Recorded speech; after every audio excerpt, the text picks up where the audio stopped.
All right, everybody, check this out. I've got Ninja Doug in here making a guest star appearance because I wussed out.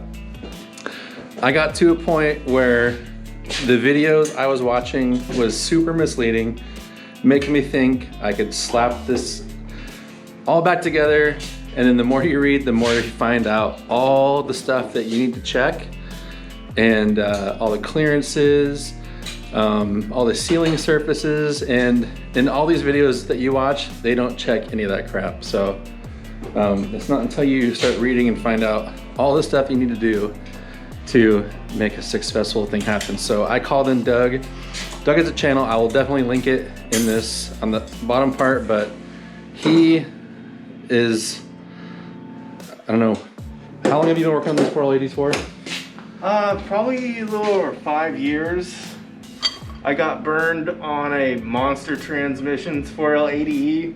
I think I've heard about that on the forums. And I was like, how could it be possible that I could pay $2,500 for a transmission that is less quality than a just stock transmission? So I started a deep dive and like asking everybody I know. On LS1 Tech, there's Vortec IROC, who was an engineer on the 4L80E program. A bunch of other really knowledgeable guys. Yeah, Maroon Monster and Vortec IROC are the two main guys, and you. So you three are the ones I see the most. Right. They're active in that transmission forum. Also, Ryan, I think his screen name is Badass68. I talked with him a bunch. He's actually taught me a whole bunch.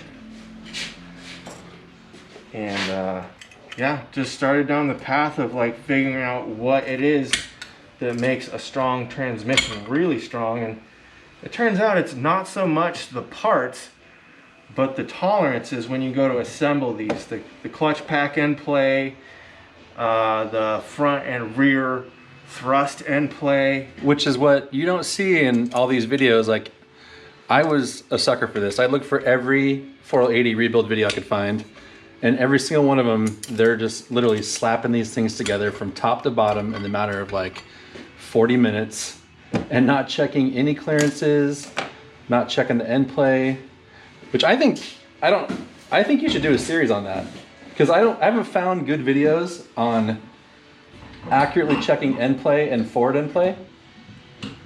I think that would be a good idea. I don't know if that gives away too much for a transmission builder. No. Like, I actually do. But you have is that the Patreons? That's the Patreon stuff. So he also has a Patreon, and that's where you get That's the $5 stuff. That's the bonus for signing up. Yeah, so you gotta buy me a beer if you want more ice stuff. No freebies here, guys. So a couple of things that so he basically went through. We've already got the bottom half of this put together, and he went through and just double checked all the work that I did. And like, for example, one of the things that I did was I soaked all the clutches and I put them in the drums, and I just checked the clearances with the soaked at a tolerance that should have been for when they were dry. So I wasn't accounting for that, and you don't find that out until you read about it or someone else tells you about it. So my clearances would have been wrong. What else did we find? Oh, the sealing surface on this drum inside, we were doing an air check on the input shaft right here, and when you applied air to it, it bubbled just enough to where it would have leaked its whole life. And so I got a replacement part for that. It turned out to be junk from eBay, so I ended up buying a new one. And I'm sure that we're gonna find more stuff, but basically, it's good to have him here because he's double checking my work, making sure I'm not gonna foobar everything up and waste, because it's still a good amount of money that went into this transmission. Even though it's gonna end up costing me, when I'm said and done, probably like 1,800 bucks I probably got into this transmission by the time I'm done. Yeah, that's pretty much the price of admission to a 700, 800, 900 horsepower capable transmission. And if you go to price a transmission on Jake's, I think the entry level ones are like 3,500 bucks. So it's still, even though it's a lot of money, it's still saving a couple G's, and that's pretty big. So anyways, maybe we'll set up a time lapse on when we start pulling this apart, and maybe if I find any more boogers on my stuff, we'll point it out.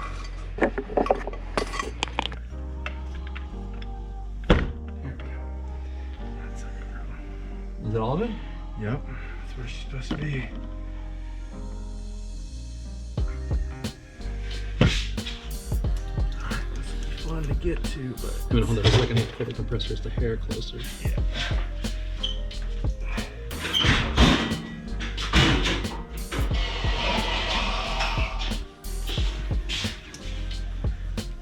I have to hold that off.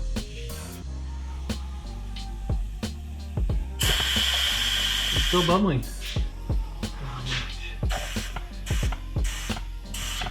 It's not hosing. That's absolutely acceptable. Is it there? Oh yeah.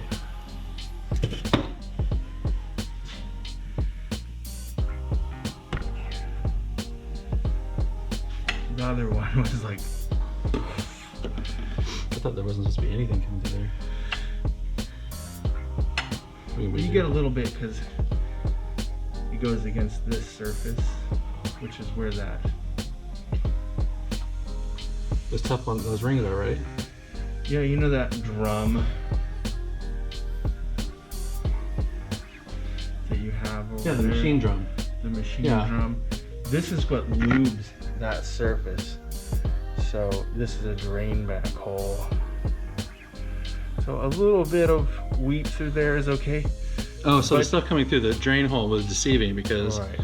that was fine. We were looking for it seeping around the edges of the actual shaft itself. Yeah. Okay. And a little bit is gonna be kind of par for the course.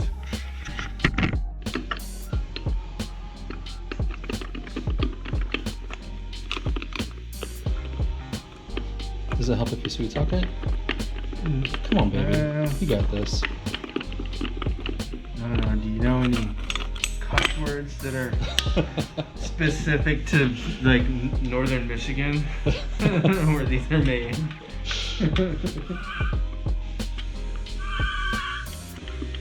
Oh, There we go. I heard that. And there, if I just walk it back and forth.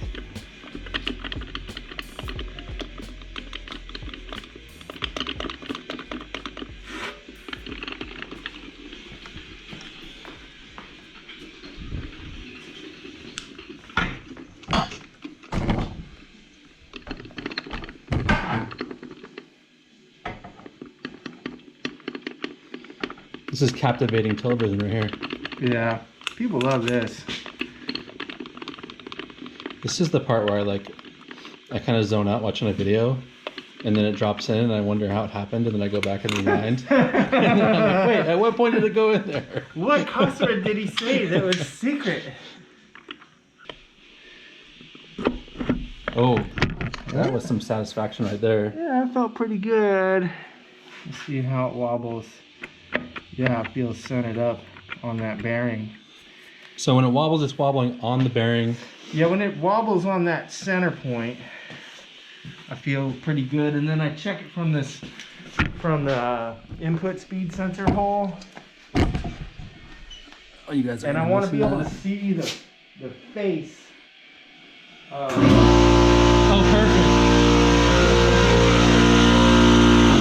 I freaking knew that was gonna jump out and attack us.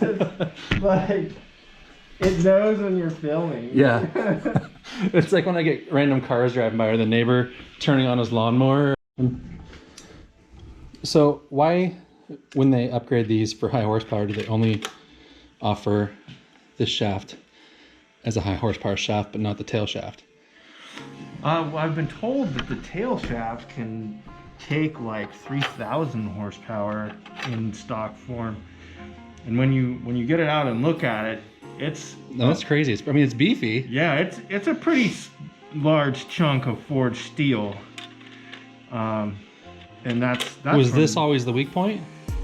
I don't know if it's the whole shaft or just the way that the splines are terminated down in there, because when they break, they don't like shatter. It just breaks off the end of it? Yeah, it just, the splines kind of disintegrate. So they make it out of a better steel, and then when they machine the splines, they don't give them such a sharp edge. You know, this relief cut on the back isn't quite as gnarly. And I'm sure that was just, you know, it met the specifications of 800 foot-pounds at the factory, but now that we're trying to... Because when I was talking, when I actually called Jake's Transmission and I was asking them about, because they obviously sell their stage 2, which is 750 horsepower, and then their stage 3 is 1,000 horsepower, and the only really difference is this shaft. So, but he was saying that even at the 750 level, they put that comfortable. So even without that shaft, it should still get to 758 with comfortably. Yeah. That's crazy. How much power are you putting on yours? I would estimate the brown car makes like 950 wheel. So Doug has a G-body, what year is it, 80? 79. 79? Malibu, yeah. Malibu, and it has a, is that a 6 liter? 6 liter. Turbo. S480 billet from BSR. Pretty standard. Snake eaters, Holly, that kind of stuff. And he's got some videos this summer of taking it to the drag strip. And did all your own cage work, did your whole turbo kit, custom intake manifold, and you got videos for all that stuff. And then he's got a really cool 66 C10 that you shorten the bed on. And that one has a 5.3 or 4.8? Right now it's a 4.8. But it was a 5.3? It was a 5.3, but it broke it.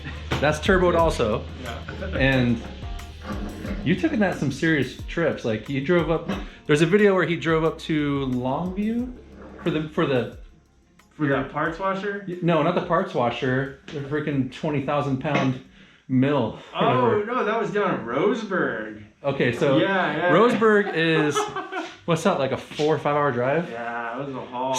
So he picked up, how much would you say that thing weighs? It was 2,800 pounds. So he had a 2,800 pound load in the back of that truck. And so it wouldn't ride the bump stops. He stuffed a 2x4 or 4x4. It was just some scummy wood from the railroad tracks. I don't even know. In between the axle and the frame, just because it was so heavy in the back. Yeah. And you drove that back 5 hours. That was crazy. Yeah. And then watch, I'm going to have to, was it like a 2 hour video of you unloading that? Yeah. I watched, I probably condensed it to like a half an hour. Yeah, but that too bad was there isn't gnarly. like a 5x speed or an 8x speed. There's supposed to be like a time lapse on this. I haven't used it yet, but so anyways, that's cool enough reason to go check out the channels because of those other 2 cars. I mean, some of us barely have 1 cool turbo car, but to have 2, that's pretty rad. Well, and then you daily drive the truck a lot, don't you? And then the car gets abused too. So sadly, they're both broken right now. What? Yeah. Is that going to come out in a future video? Because you just started the car. I kind of hinted at it, but the last trip to PIR lifted ahead on the 6 liter, and so it runs fine. But anytime you get into boost, it just hoses water out from underneath the cylinder heads. So did you already fix the rear end in the car? Because that was broke too, right? Yeah. But it was still mobile. Yeah, it's still mobile. We'll see. I'm building another 5.3 for it probably, and then for the truck, the 4.8 that's in it, it's just kind of weak. So. And those both have 480s though, right? Yeah. And you built both those. Yeah. So if he races his own stuff, then I'm sure it'll be fine if he builds you one. When you're pulling on the end of it, the first pull where it kind of stops.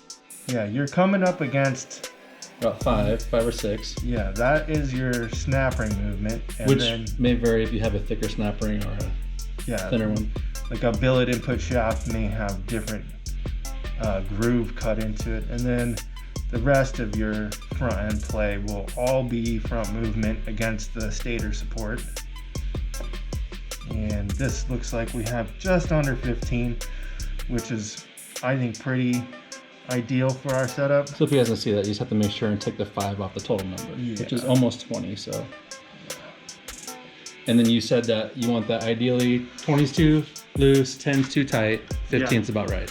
Yeah, 15 is like tight, okay. 20 is loose, okay. Right in the middle is where I'd want to be. It needs to be double your rear end play. So we set it to 15, or we set our rear end play rollerize to 5 thou. Yeah. So we need it to be minimum 10 thou on the front. So I didn't show you the rear end play, but if you subscribe to his Patreon, you can see how to do rear end play, which I thought was gonna be a lot more difficult than it was, and it's not at all. So, and then if this was off, these kits come with multiple thicknesses of these.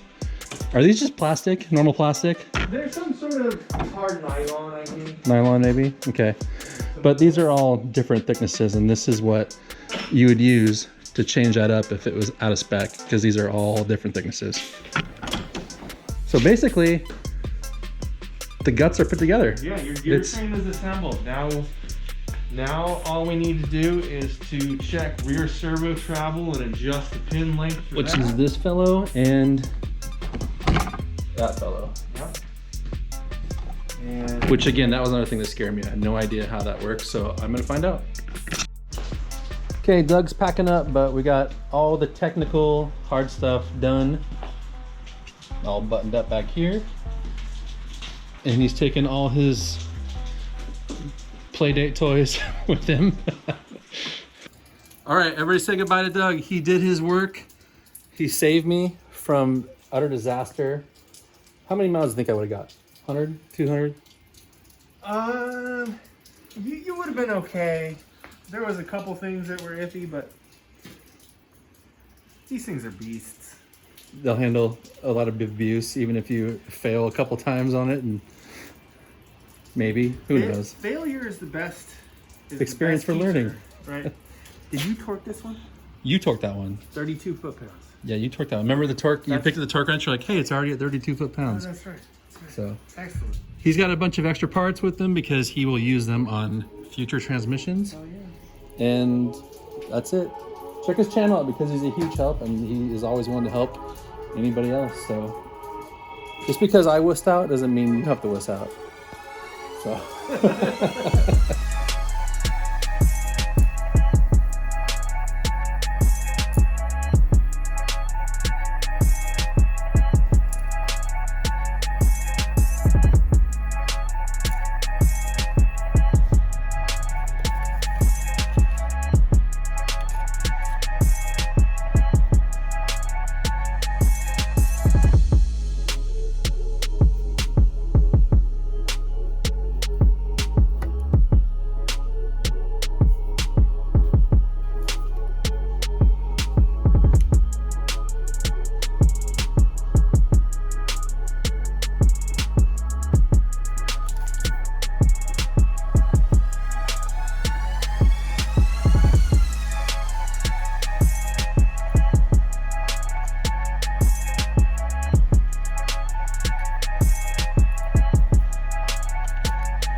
She done.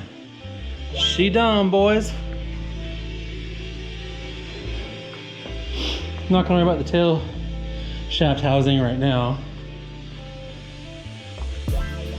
And the pan, I don't know if I'm gonna run that pan yet, but regardless, I'm gonna leave it off until I get the dipstick out of the car now, because I want to check the dipstick depth before I put this pan on. So right there, full line should be a 1/4 inch up into this lip. So once I make sure that that dipstick has the right full markings on it, I will put the pan on and button it up. But basically, she's done. Huge shout out to Doug for double checking me on all my stuff and so willing to help out and take the time to teach. A lot of people don't want to deal with that, but that was awesome because I really am a hands-on learner. So just seeing stuff happen right from my face and how stuff is done, that was super helpful. So I feel confident about doing another one. Like, I don't have any regrets about taking this on. This was fun. Like, I'm glad we did this. And she should be awesome. So let me get some stuff cleaned up, get the car back in here and call it a day.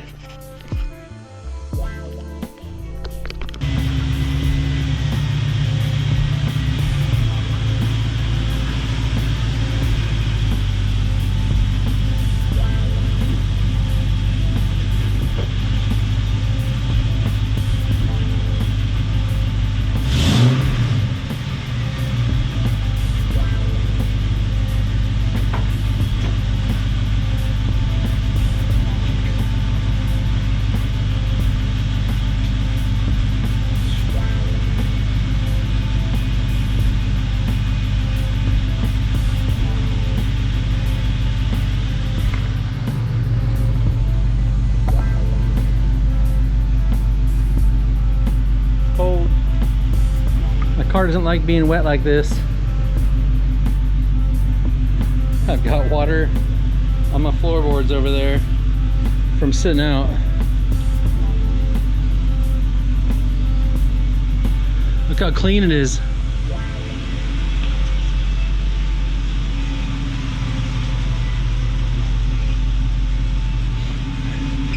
Got my fuel rewire to do for my battery relocation and rewiring the fuel. Got that all drawn up, ready to go. It's pretty clean over here. Bench is usable.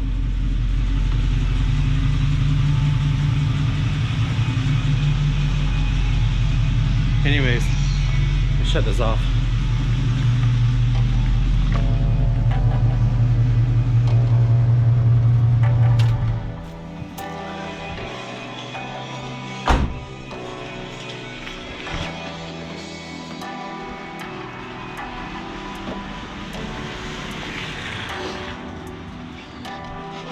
Man, it's cold.